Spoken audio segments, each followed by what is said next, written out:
Бүгүн 7-октябрда Достук көзөмөл өткөрмө бекетинде Кыргызстандын жарандарынын Өзбекстанга чыгуусуна чектөө киргизилди. Бул тууралуу Улуттук коопсуздук боюнча мамлекеттик комитетинин чек ара кызматынан кабарлашты. Маалымат калайык, Достук бекетинде капиталдык курулуштун аякталышына байланыштуу Кыргызстандан чыгуу үчүн 4 паспорттук көзөмөл кабинасы иштеп жатат. Мындан улам аталган көзөмөл бекети бүгүн чектөө режиминде иштейт. Ал өз учурунда адамдарды жана унаалардын топтолушуна алып келиши мүмкүн.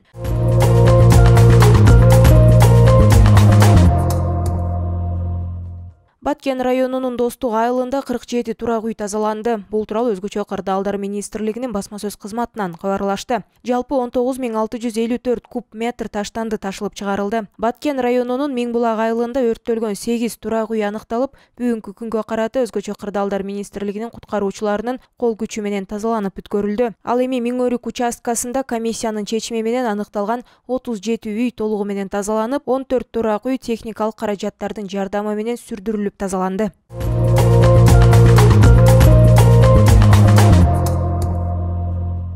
Кайгуул кызматкерлери жоголуп кеткен жаш баланы таап беришти. Бул тууралуу милициянын кайгуул кызматынын басма сөз кызматынан кабарлашты. Маалымат калайык, 6-октябрда кайгуул кызматкерлери бөлүнгөн аймакта кайгуулда жүргөн учурда 102 кызматына Щербакова көчөсүндө жаш бала жоголду деген маалымат түшкөн. Аталган дарекке ошол замат кайгуул кызматкерлери келип, маалыматты тактаганда 1999 жылы туулган айым 2016 жылы туулган баласын жоготуп издеп жаткандыгы аныкталган. Чакыруу менен келген кайгуул кызматкерлери ыкчам издөө иш-чараларын жүргүзүп, аз убакыттын ичинде жаш баланы таап ата-энесине сак-саламат жеткирип беришкен.